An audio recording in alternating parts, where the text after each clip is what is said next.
কৰ্মৰ প্ৰতি যদি আমাৰ সচেতনতা থাকে তেতিয়া চাব কাৰো প্ৰতি যেতিয়া অহংকাৰ শূন্য হৈ পৰিব আৰু অহংকাৰ শূন্য পৰিলে সকলো একেলগে থকা সম্ভৱ হ'ব নহয়নে তেতিয়া মই আপোনাক আমুক সম্প্ৰদায় তেওঁ আমুক পন্থৰ তেওঁ আমুক জাতিৰ তেওঁ আমুক কুলৰ এই দৃষ্টিভংগীটো মোৰ নাথাকেগে মহাপুৰুষে সেইকাৰণে সেই উচ্চ চিন্তাটো দিছিল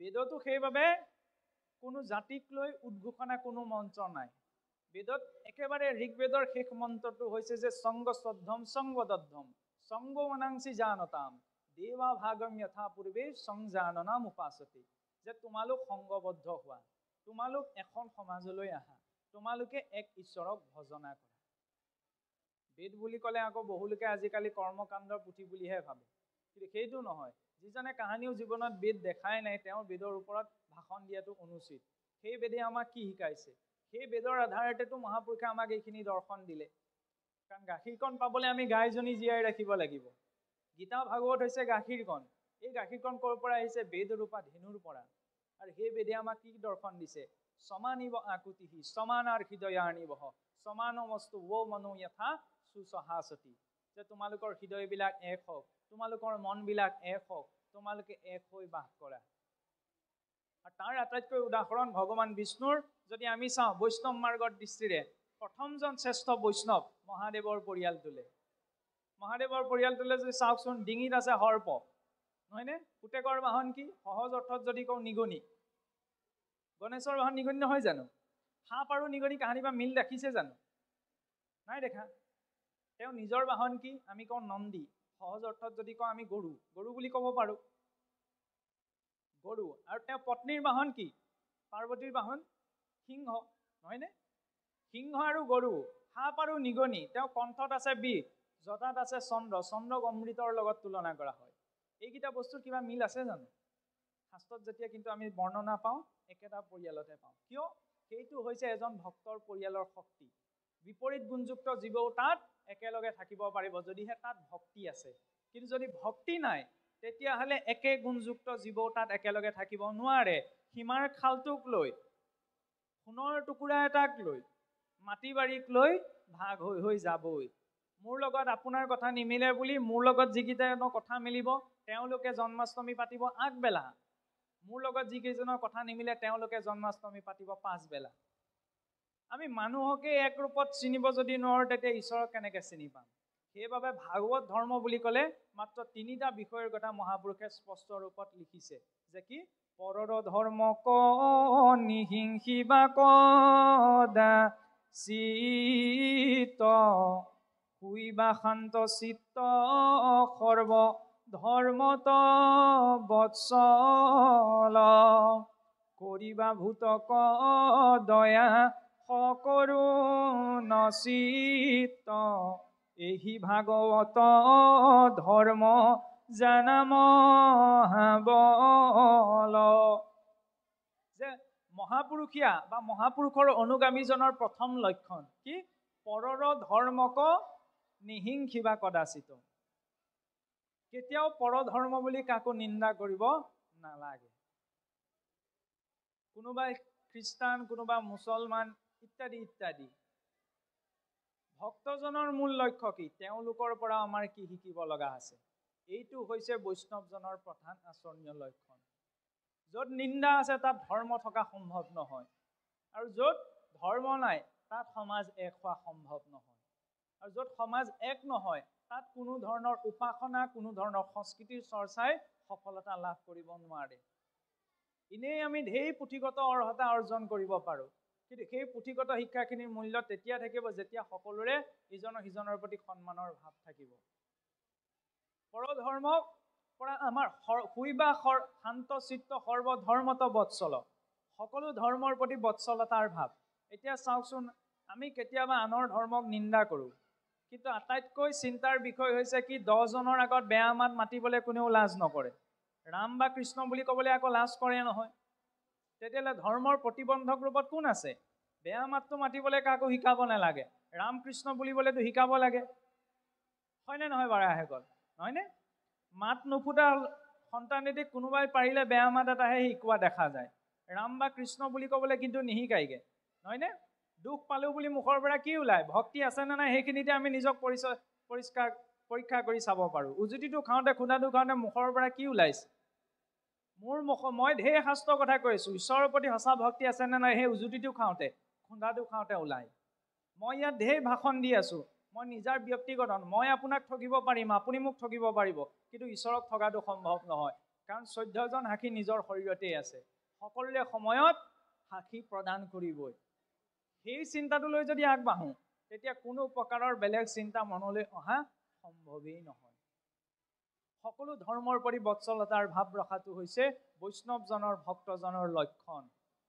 কৰিবা ভূতক দয়া সকৰুণ চিত্ত। ভূত মানে ইয়াত প্ৰাণীগণৰ কথা কোৱা হৈছে, সমস্ত প্ৰাণীৰ প্ৰতি, নহয়নে? একাদশত মহাপুৰুষে এটা কথা লিখিছে যে গৃহস্থৰ ঘৰৰ পোহনীয়া জীৱকেইটাই হাততে দিয়া চাউলকেইটা ধানকেইটা খায়হি। কিয়? গৃহস্থক বিশ্বাসত লয়। এদিনীয়া মানুহ এজনে দিলে কিন্তু নাখায়হি, কিন্তু সেই গৃহস্থই যদি যি আহিলে জোঁৱাই আহি বুলি তাৰ ডিঙিটো মোহাৰিবলৈ হয়, তেতিয়াহ'লে বাৰু সেইখিনি সময়ত ঈশ্বৰে কৃপা কৰিবনে? এইখিনি কথা শুনিবলৈ অকণমান বেয়া, কিন্তু এই মাৰ্গটোত এইখিনি আমি অকণমান চিন্তা কৰিবই লাগিব। কাৰণ চাওকচোন, অন্য জীৱ এটাক কষ্ট দি পেলাই মই নিজৰ জীৱনত সুখ আশা কৰিব নোৱাৰোঁ। সিহঁতৰো জীয়াই থকাৰ অধিকাৰ আছে। আজি বিজ্ঞানেও কৈছে যিজনে বেছিকৈ মাছ মাংস খায় তেওঁৰ হাৰ্ট এটেক অহাৰ চান্স বেছিকৈ থাকে। ব্লকেজবিলাক, ব্লাডৰ ব্লকেজবিলাক বেছিকৈ বাঢ়ি যোৱাৰ সম্ভাৱনা থাকে। 100 গ্ৰাম মাংস খালে আপুনি 14 গ্ৰাম প্ৰটিনহে পায়। 100 গ্ৰাম যদি তাতকৈ আপুনি চয়াবিন ৰাজমাহ বনাই খায় তাৰ পৰা আপুনি 36 গ্ৰাম প্ৰটিন পাব। প্ৰটিন ভিটামিনৰ কোনো প্ৰশ্নই নাই। সেইকাৰণে বিশেষকৈ মহাপুৰুষৰ এই সংস্কৃতিটোৰ সৈতে জড়িত হৈছোঁ যেতিয়া আমাৰ অন্নত বা খোৱা বস্তুটোত শুদ্ধতাটোৰ প্ৰয়োজন। চাওকচোন, এফালে মৰাহতো চুলে মই আকৌ গা ধুই ঘৰত সোমাওঁ, আনফালে মৰাহতো পেটত লৈ যদি মই বহি আছোঁ, ঈশ্বৰে মোক গ্ৰহণ কৰিবনে? নকৰে। সেইকাৰণে জিভাখন দিছে ভাল বস্তু খাবলৈ, ভালখিনি খাব লাগে। প্ৰকৃতিৰ পৰা সতেজ শাক, ফল মূল ইত্যাদি হৈছে শুদ্ধ সাত্বিক দ্ৰব্য, সেইখিনি গ্ৰহণ কৰিব লাগে, নহয়নে? তাৰ পৰা আমি জীৱনটো পৰিচালনা কৰি যিখিনি পৰ্যাপ্ত শক্তি সেইখিনি পাব পাৰোঁ। কিন্তু নিজৰ জিভাখনৰ কাৰণে যদি প্ৰাণী এটা মৰা হৈছে, বোলে ঘৰত মৰা নাই নহয়, বাহিৰৰ পৰা কিনিহে আনিছোঁ, অনুমন্তা বিশ্বচিতা নিহন্তা ক্ৰয় বিক্ৰয়ী সংস্কৰ্তা চুপহৰ্তা সখাদকাশ্বতি ঘাতকা। অনুমতিদাতা, কটা বচা কৰোঁতা, কিনোতা, খাওঁতা, বাঢ়োতা, ৰান্ধোতা সমানে 8 প্ৰকাৰে বদভাগী হয়। সেইকাৰণে ভাল বস্তু খাই পেলাই আমি নিজৰ জীৱনটো যাপন কৰোঁ, তেতিয়া মনতো সাত্বিকতা থাকে আৰু ধৰ্মৰ প্ৰতিও এটা শুদ্ধ শান্তিযুক্ত মন বিকাশ পোৱাৰ বাবে পথটো প্ৰশস্ত হয়। কৰিবা ভূতক দয়া সকৰুণ চিত্ত, এহি ভাগৱত ধৰ্ম জানা মহাবল। ভাগৱত ধৰ্মৰ মাত্ৰ পালনীয় 3টা বিষয়, যে কোনো ধৰ্মক নিন্দা নকৰা, সকলো ধৰ্ম মতৰ পৰা আমাৰ নিজৰ জীৱনত কি শিকিব লগা আছে তাক শিকিবলৈ চেষ্টা কৰা, আৰু কোনো প্ৰাণীক হিংসা আচৰণ নকৰা, কোনো প্ৰাণীৰ প্ৰতি বিদ্বেষ ভাৱ নৰখা। তেতিয়া তেওঁৰ জৰিয়তে প্ৰকৃত বৃহত্তৰ অসমীয়া জাতি গঠন সম্ভৱ হ'ব। কিন্তু যি আসুৰিক দ্ৰব্য গ্ৰহণ কৰি আছে, যি অন্য ধৰ্মক সমালোচনা কৰে, অন্য ধৰ্মক নিন্দা কৰে, যাৰ দৃষ্টিত সমানতাৰ ভাৱ নাই, তেওঁৰ জৰিয়তে এখন সমাজ সৃষ্টি হোৱা সম্ভৱ নহয়। তেওঁ এখন সমাজক পাৰিলে দুখনহে কৰিব। সেইকাৰণে এই 3টা প্ৰাথমিক চিন্তা যদি আমি জীৱনত ৰাখোঁ, তেতিয়া ধৰ্মৰ নামতো আমাৰ বেলেগকৈ একো কৰিব নালাগে। সংস্কৃতিৰ নামতো আমাৰ যিখিনি চৰ্চা কৰি আছোঁ, মহাপুৰুষে আমাক মানুহখিনিয়ে বুজি নাপাবলৈ ভাওনাৰ নাটভাগ চাই যাতে দৃশ্যটো দেখি পেলাই তাৰ পৰা আমি শিকিব পাৰোঁ। কিন্তু ভাওনা বুলি কওঁতে কথা প্ৰসংগ এটি চুই যাম, আপোনাৰভাৱে অসন্তোষো কৰিব পাৰে, কিন্তু মুখলৈ আহিছে যেতিয়া পেটত ভৰাই নথওঁ। ভাওনা বুলি ক'লেও আগতে চাবচোন, ভাওনা এখন বুলি কোৱাৰ লগে লগে চোৱা হৈছিল যে গাঁৱত বিচাৰ কৰা হৈছিল যে বায়ন কোন গায়ন কোন। আজিকালি ভাওনা এখন পাতিলে যদি নামী দামী অভিনেতা এজন নামাতে তেতিয়াহ'লে বোলে ৰাইজ নহয়। সেইটো বাৰু বেলেগ কথা, কিন্তু তাৰ লগতে সেই ভাওনাক উপভোগ কৰা ৰাইজৰো এইটো দায়িত্ব যে সেই ভাওনাখনত আমাক কি দেখুৱাইছে সেই তাৰ প্ৰতি সম্যক ধাৰণা এটা লৈ আমাৰ থকাৰ, নহয়নে?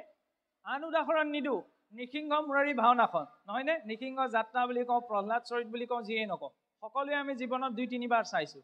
কিন্তু সেই নাট ভাগিতেই এই যে কেতিয়াবা খণ্ডামৰ্কৰ চৰিত্ৰটো, দৈত্যগুৰু চৰিত্ৰটো যিদৰে উপস্থাপন কৰা হয়, দৈত্যগুৰু আছিল সত্য, কিন্তু ইমান জধামূৰ্খ নাছিল আজিকালি যেনেকৈ উপস্থাপন কৰে।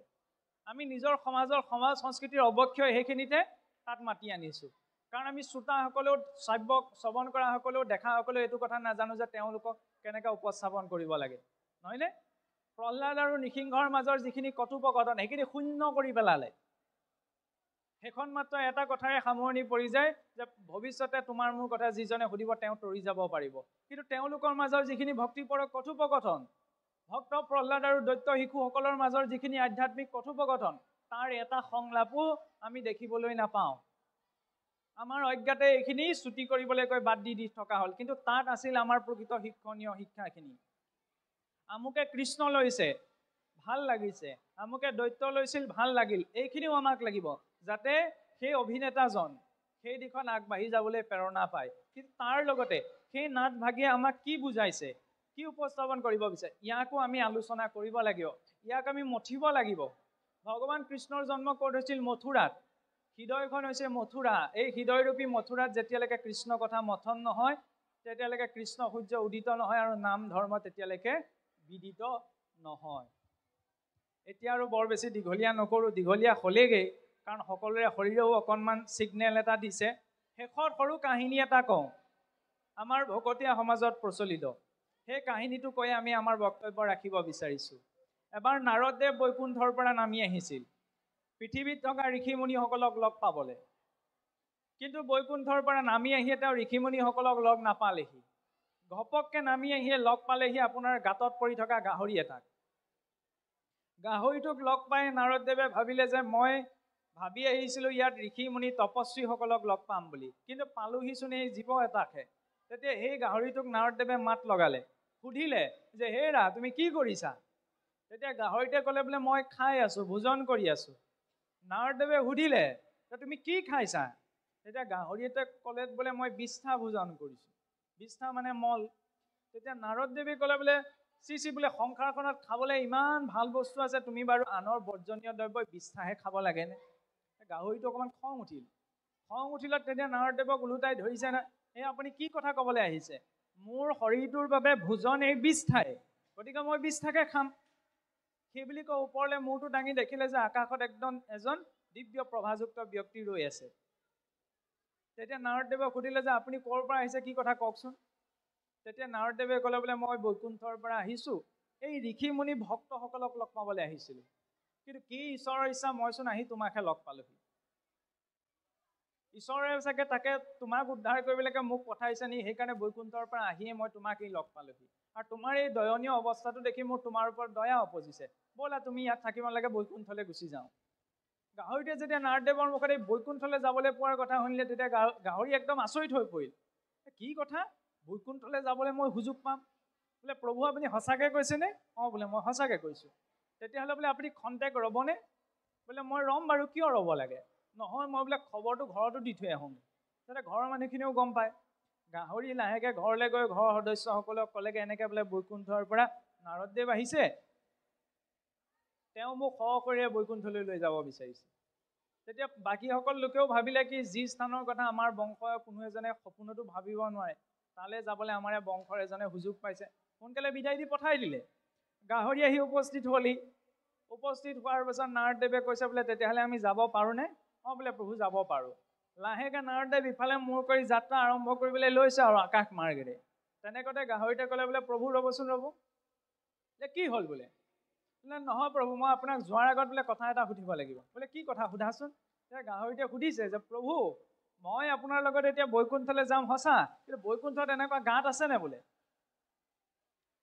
তেতিয়া নাৰদদেৱে গাহৰিটোক সুধিছে বৈকুণ্ঠত এনেকুৱা গাঁতটো কেলে বোলে নহয় বোলে মই আপোনাৰ লগত গ'লেই নহ'ব নহয় মই পৰি থাকিবলৈ এনেকুৱা গাঁত এটাও লাগিব নহয় এতিয়া কাহিনীটোৰ তাৎপৰ্য এইটোৱেই যে গাহৰিটোৱে যাবলৈ সুযোগ পাইছে বৈকুণ্ঠলৈ নহয়নে য'ত কোনো ধৰণৰ সুখ মোহৰ চিন্তা নাই কিন্তু এই নিজৰ বিষ্ঠাৰ গাঁতটো এৰি দিব বিচৰা নাই ঠিক তেনেদৰে আজিৰ পৰা 500 বছৰ আগতেই মহাপুৰুষে কি কৰিলে সমস্ত শাস্ত্ৰৰ তত্ত্ব আনি গীতা ভাগৱত মানুহে লিখা গ্ৰন্থ নহয় বৈকুণ্ঠৰ শাস্ত্ৰ 14খন ব্ৰহ্মাণ্ডৰ বাহিৰৰ এখন ব্ৰহ্মাণ্ডত ঈশ্বৰৰ নিজ মুখৰ বাক্য হৈছে গীতা ভাগৱত সেই ব্ৰহ্মাণ্ডীয় জ্ঞানক আনি আমাৰ গৃহে গৃহে দি দিলে সকলোৰে গৃহত অন্ততঃ ভাগৱত ভাগ নাথাকিলেও ঘোষা ভাগ আছে কীৰ্তন ভাগ আছে নহয়নে ইমানখিনি পোৱাৰ পাছতো যদি আমি নিজৰ ভোগবাদী মানসিকতাটো অকণমান ঢিলা কৰিব নোৱাৰোঁ খোৱা বোৱা আচাৰ ব্যৱহাৰখিনি অকণমান আমি শুদ্ধ কৰিব নোৱাৰোঁ শুদ্ধ মানে কি সাত্বিকতাৰ কথা কোৱা হৈছে তেতিয়াহ'লে আমাৰ অৱস্থাটো ঠিক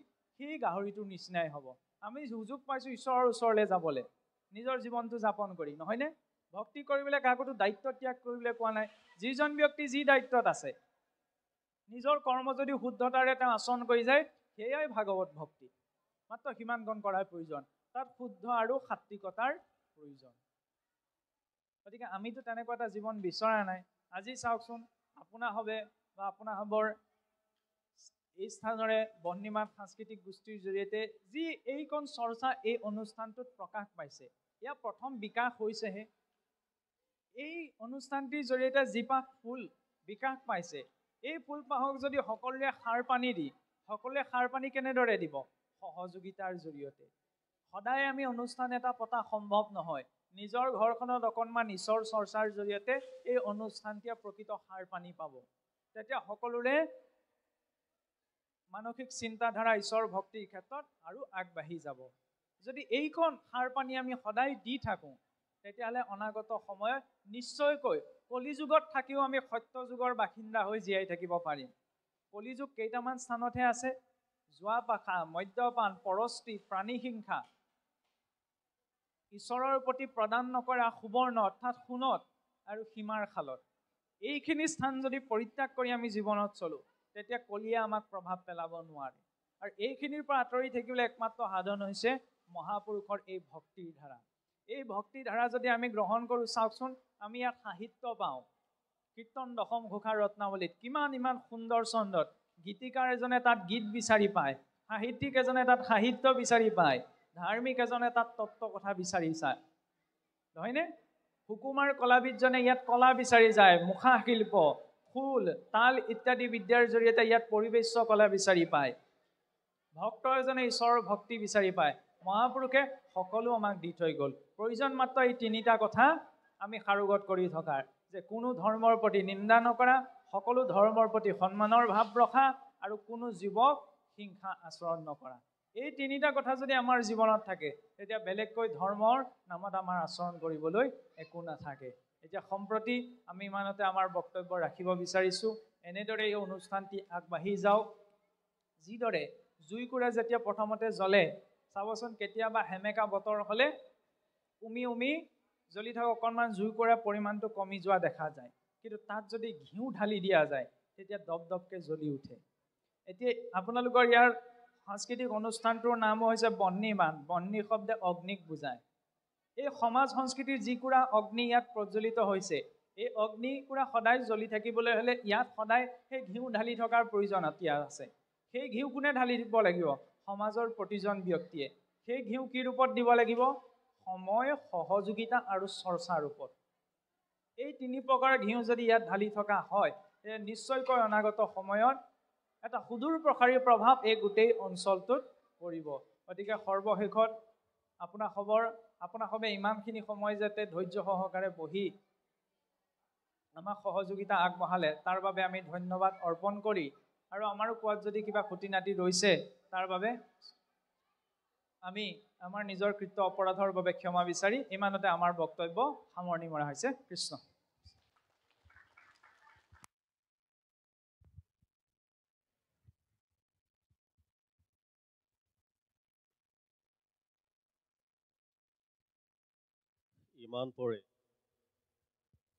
ইমান পৰে আলোচক মাধুৰ্য বৰাদেৱে তেখেতৰ তত্ত্বগধুৰ বক্তব্য